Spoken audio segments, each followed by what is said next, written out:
Hello, welcome to another edition of the Pace Report. I'm Brian, Pace reporting live here at BB King's here in New York City. Tonight, blessing the band stage is Grammy-nominated singer, songwriter, vocalist Anthony David. And this Southern homeboy really is doing well with his latest CD, Love Out Loud. And there's a myriad of different type of music styles on this album, ranging from hip-hop to blues, as well as soul.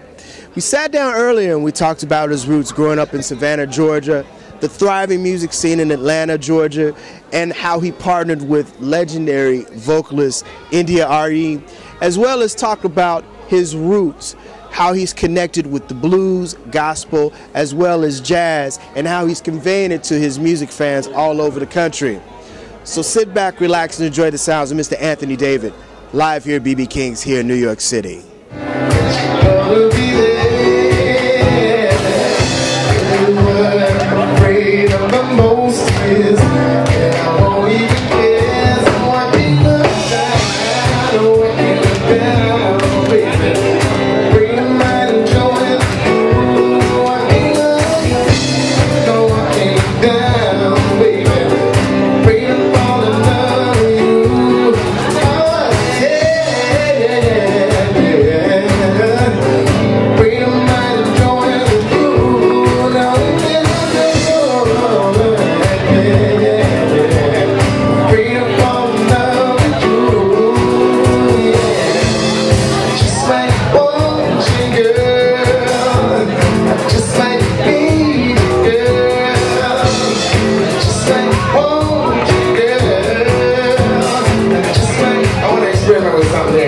Love Out Loud, man, congratulations. This album has been out for a minute, and your current single, Can't Look Down, is a very interesting music video concept behind it. Yeah, thanks, man. Yeah, well, it came along with the song, you know what I mean? There's a, Shannon Sanders wrote that one.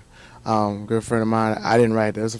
This album has 2 songs I did not write at all, but I just like the songs, and they're good friends of mine that I trust their songwriting, you know.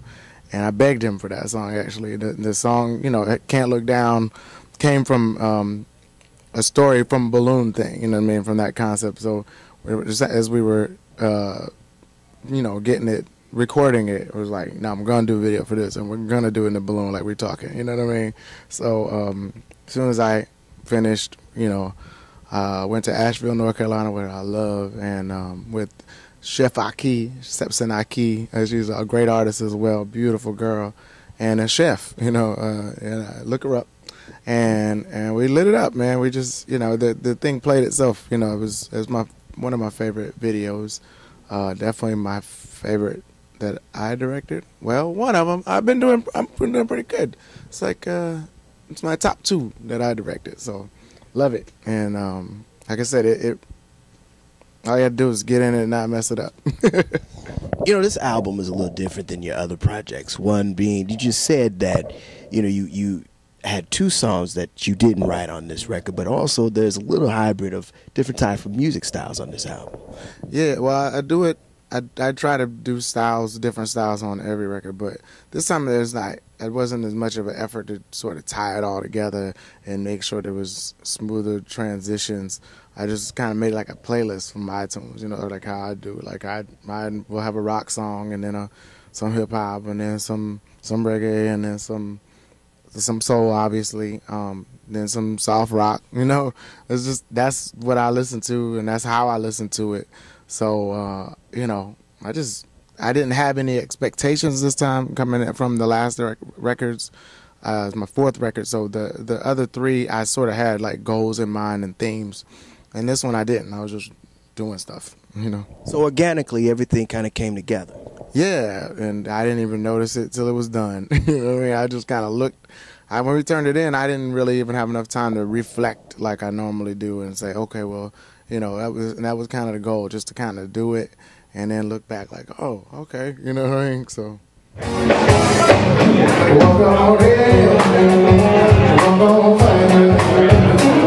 Do anything to get you, baby.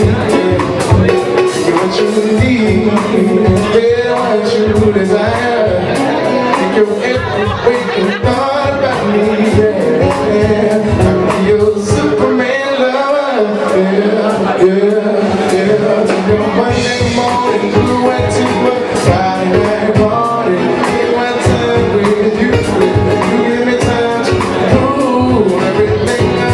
and more. Let's explore, and I'm sure that I can do it my eyes closed. And then what the trigger wants. Put my hands on my back, I can keep on loving. Did it ain't it? I know. It's such a right way. With my eyes closed.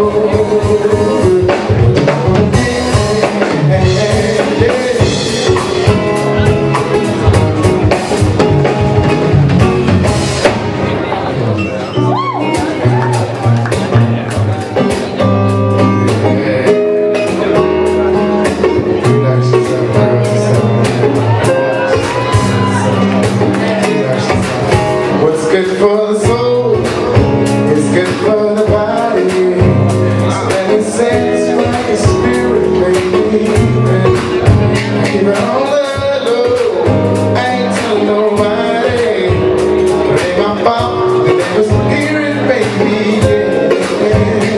Guarantee that each your mind. So you back for them, it's fine. That's the plan that I designed, and you won't regret it. 'Cause girl, I want your love so bad, I can taste it. You know, the first time I heard you was back in 2004, and I was completely blown away by just the fact that you played the guitar and there was no band with you.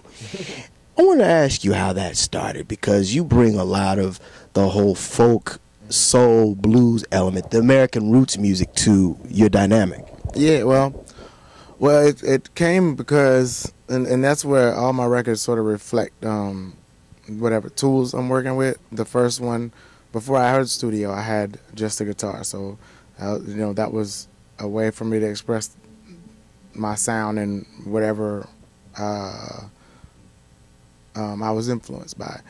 And I was listening to blues heavy, and so it was a tool to use it. And then I got the studio, so I was able to do some other things that I liked, you know what I mean? But I think that's important to tie it all in, because, you know, they say like blues and black music is kind of the key to American music, you know, it's the key to world music, you know, so it's the foundation. So that was good that we started out with 3 chords and the truth.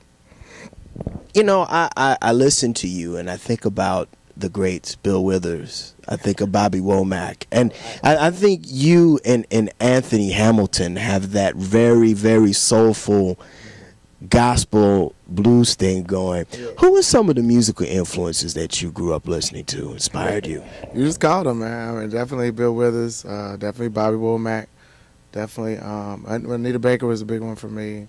You know, Donny Hathaway, my dad had those records, Stevie Wonder, Johnny Guitar Watson, you know, Funkadelic Parliament, all that stuff. All the R&B from the 70s and 80s, you know, and then also, you know, whatever, the exposure to that type of, the other radio, the rock radio and Depeche Mode and Culture Club and, you know, that kind of stuff. Just, it's an interesting time because we really do get to be exposed to a bunch of stuff, you know. All these worlds been colliding in these generations, so I think you're gonna hear the music reflect that more and more anyway. Tell me about growing up in Savannah, Georgia. Now, I understand before you got to Savannah, Georgia, you were an Army brat. Yeah. I was born in Fort Lee, Virginia. My dad was in the Army, and then I joined the Army too after I went. But I was raised in Virginia, then Germany for a little bit, and then I got to Savannah when I was 8. But that's where my mom's from, and that's from, you know, lines and generations are from that side, and my dad's from Florida. So, you know, just basically in a way, I felt like a foreigner when I was 8. You know what I mean? But it was like when I found out that was my roots too. It was like outside and inside at the same time kind of vibe, and so I'm definitely proud of it now. I hated it when I was growing up, you know what I mean? But I think it's an interesting twist, and I meet a lot more people that experience that now too. So.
how did you know, or when did you first pen your first song that you wrote? Oh, my first song? I've always written songs, man. I have no clue when I first wrote one. I can say this, shout out to my recently deceased Uncle Day.